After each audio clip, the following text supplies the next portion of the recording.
Jail के अंदर की जिंदगी कैसी होती है। जेल दोस्तों, सलाखों के पीछे की ये दुनिया यूं तो हमारी दुनिया में ही है, लेकिन हमारी दुनिया से बिल्कुल अलग है। जेल की अपनी एक दुनिया होती है और उसके अपने नियम कायदे कानून होते हैं। आपके मन में भी बहुत सारे सवाल होंगे, जैसे कि क्या उम्र कैद 14 साल की होती है? क्या जेल का एक दिन 24 घंटे का नहीं बल्कि 12 घंटे का होता है? जेल का खाना वाकई में बहुत गंदा होता है। फांसी के पहले कौन कौन सी इच्छाएं हैं जिसे आखिरी समझकर पूरी कर सकते हैं, या फिर फांसी देने के बाद जज पेन को क्यों तोड़ देते हैं? अगर आपके मन में भी यही सारे सवाल हैं तो बने रहिए हमारे चैनल द डिस्कवरी के साथ।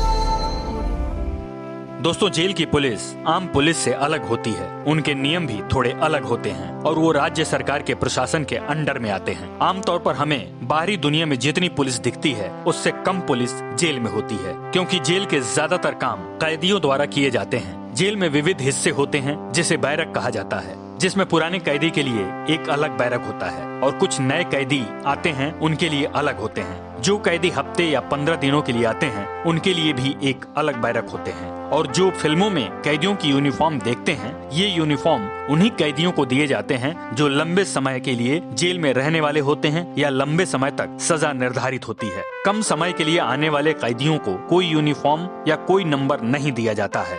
ज्यादातर जेल में सुबह उठते ही सारे कैदी इकट्ठे होते हैं और प्रार्थना करते हैं और उसके बाद अपनी दिनचर्या शुरू करते हैं। आपने अक्सर फिल्मों में देखा होगा कि कैदियों को एक एल्युमिनियम की थाली में सूखी रोटी, सब्जी और मग में पानी दिया जाता है, लेकिन असल लाइफ में जेलों में ऐसा नहीं होता है। जेल में कैदियों को निर्धारित समय पर चाय, पानी, नाश्ता और खाना मिलता है, जिसमें सुबह 7 बजे चाय के साथ नाश्ता दिया जाता है। नाश्ते में ब्रेड, पराठे, बिस्किट या दलिया भी हो सकता है। दोपहर में 12 बजे तक लंच मिल जाता है। लंच में रोटी, चावल और सब्जी मिलती है और शाम को 6 बजे के आसपास डिनर मिलता है, जिसमें करीब 6 रोटी, दाल, सब्जी दी जाती है। और ये सब खाना भी जेल के कैदी ही बनाते हैं। हाँ, ये बात सच है कि जेल का खाना घर जैसा नहीं होता है। चाय में या दाल में पानी ज्यादा होता है या सब्जी इतनी टेस्टी नहीं होती है, लेकिन खाने में कैदियों के न्यूट्रिशंस का ख्याल रखा जाता है और ऐसा खाना दिया जाता है कि वो बीमार ना हो। अब टेस्ट की बात तो मत किया करो। इसके अलावा जेल के अंदर अपना कैंटीन भी होता है, जहां पर कैदी अपने जरूरत की चीजें भी खरीद सकते हैं। इसके अलावा कैदियों के परिवार वाले उन्हें मिलने आते हैं, तब उनके लिए नाश्ता, खाना पीना ला सकते हैं। ये हर टाइम अलाउड नहीं होता है, लेकिन कुछ आचार जैसी चीजें या लंबे समय तक खराब न होने वाली चीजें वो आम तौर पर लाया करते हैं। एक सर्वे के मुताबिक सरकार हर कैदी पर रोजाना 52 रुपए 50 पैसे तक खर्च करती है। ये एवरेज आंकड़ा है। ये आंकड़ा विभिन्न राज्यों के हिसाब से अलग अलग हो सकते हैं, जिसमें नागालैंड, जम्मू कश्मीर, मेघालय, सिक्किम, कर्नाटक की सरकारें उनके कैदियों के ऊपर ज्यादा खर्च करते हैं और वहीं गुजरात, महाराष्ट्र, गोवा, दिल्ली की सरकारें कैदियों पर कम खर्च करते हैं। कुछ जेलों में कैदी बाहर से खाना मंगवा सकते हैं, लेकिन उसके लिए कोर्ट से अलग परमिशन लेनी पड़ती है। और कुछ जेलों में उनके परिवार वाले खाना दे सकते हैं, लेकिन वो खाना 800 ग्राम से ज्यादा नहीं होने चाहिए, लेकिन उसके लिए भी कोर्ट से परमिशन लेनी पड़ती है। अगर आपके मन में सवाल आया हो कि क्या जेल में पैसे चलते हैं या कौन सी करेंसी है जो जेल में चलती है, तो आपको जानकर हैरानी होगी कि भारत सरकार की मुद्रा जेल में नहीं चलती है या कोई भी रियल करेंसी जेल में नहीं चलती है। आपको जानकर ताज्जुब होगा कि जेल की अपनी ही करेंसी है, जिसे कूपन कहा जाता है। और ये कूपन इसलिए रखी जाती है क्योंकि कैदी के उनके घर वाले करेंसी या पैसे दे दें तो वो पैसे जेल में छटे हुए बदमाश उसे छीन सकते हैं, और ये सब ना हो इसलिए जेल में कैदियों के पैसे को कूपन में बदल दिया जाता है। ये कूपन 2 रुपए, 5 रुपए, 10 रुपए या 20 रुपए तक मिलेगा और आमतौर पर कैदी जेल में 2000 तक ही कूपन रख सकते हैं। इन कूपन्स पर कैदी का नाम या यूनिक नंबर होता है, जिस वजह से कोई और उस कूपन का इस्तेमाल नहीं कर सकता। वैसे तो जेल में मोबाइल या सुख सुविधा की चीजें अलाउड नहीं होता है, लेकिन कोई वीवीआईपी पर्सन हो या पावरफुल या पैसे वाला बंदा हो तो उसके लिए अनऑफिशियली सारी चीजें उपलब्ध करवा लेता है। अगर कोई दोस्त या परिवार वाला या रिश्तेदार जेल में कैदी को मिलना चाहे, उसको मिलने दिया जाता है। इसके लिए उस रिश्तेदार के पास उस कैदी का पूरा नाम और जेल नंबर होना चाहिए। मिलने के लिए रिश्तेदार ऑनलाइन फॉर्म भी भर सकते हैं या वहाँ जाकर पर्ची भी खरीद सकते हैं। और कैदियों से मिलने का समय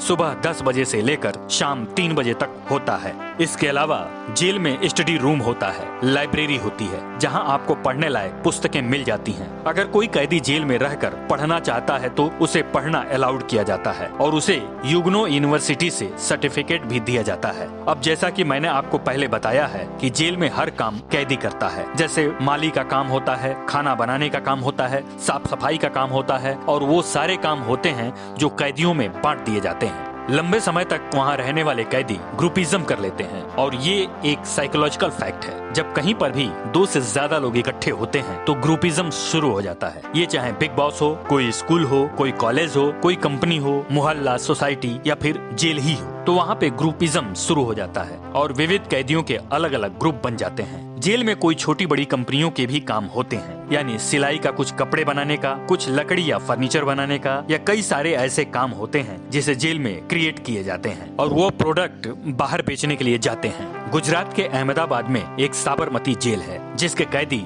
भजिया बनाते हैं और वो भजिए बाहर बेचे जाते हैं और जहाँ पर ये भजिए बेचे जाते हैं उसे जेल के भजिए भी कहे जाते हैं। गुजराती में भजिया कहे जाने वाला ये शब्द असल में पकौड़े की ही एक जाति है और सारे काम ज्यादातर उन कैदियों को दिए जाते हैं जो डिसिप्लिन में हो, बहुत पुराने हों और ट्रस्टेड हों। और जो ये कैदी जेल में काम करते हैं उन्हें कुछ अच्छे फैसिलिटीज भी मिलती हैं। कुछ लोग ये मानते हैं कि जेल में एक दिन 24 घंटे का नहीं बल्कि 12 घंटे का होता है, यानी जेल का एक साल हमारे 6 महीने। तो वास्तव में ये एक मीथ है। बहुत पुराने समय में एक कानून था, लेकिन फिलहाल ऐसा कुछ भी नहीं है। फिलहाल जेल का एक दिन 24 घंटे का ही होता है और अगर किसी को 1 साल की सजा सुनाई जाए तो उसका 1 साल यानी 365 दिन ही होते हैं। एक मिथ ये भी है कि उम्र कैद को हम 14 साल की सजा आमतौर पर मानते हैं, जबकि ऐसा नहीं है। उम्र कैद यानी पूरी लाइफ टाइम तक की सजा। लेकिन संविधान में लिखा है कि राष्ट्रपति या राज्यपाल अगर चाहें तो उस उम्र कैद को 14 साल के बाद कभी भी अपनी मर्जी के हिसाब से खत्म कर सकते हैं, इसलिए ये मीत बन गया है। बाकी उम्र कैद यानी पूरा लाइफ प्रेजेंट होता है। इसके अलावा आपने कई बार फिल्मों में देखा होगा कि जज जब फांसी की सजा सुनाता है तो उसके बाद वो कलम तोड़ देता है। तो जज कलम को इसलिए तोड़ता है क्योंकि ये एक अल्टीमेट सजा है। इसके जरिए जज इस बात का संकेत देता है कि सजा को लिखने के बाद अब मैं भी चेंज नहीं कर सकता, इसलिए वहाँ पर फुल स्टॉप लग जाता है और कलम को तोड़ दिया जाता है। हालांकि आज के युग में जजमेंट कॉपीराइटर और टाइपराइटर होते हैं, लेकिन उसके बाद जज को उसके ऊपर हस्ताक्षर करना होता है। अब मृत्यु की सजा में जज हैंड टिल लिखते हैं। ऐसा क्यों लिखते हैं? तो इसके पीछे भी एक मिथ है। माना जाता है कि इतिहास में एक घटना हुई थी जब किसी आदमी को फांसी की सजा पर लटकाया गया था और किसी कारण कुछ सेकंड तक वो मरा नहीं, इसलिए उसके वकील ने ऑब्जेक्शन उठाया कि इसके प्राण निकल जाएं, तब तक इसे लटकाए रखना कहीं पर भी नहीं लिखा है। अब वकील लोग ऐसे ही किसी कायदे की विंडो को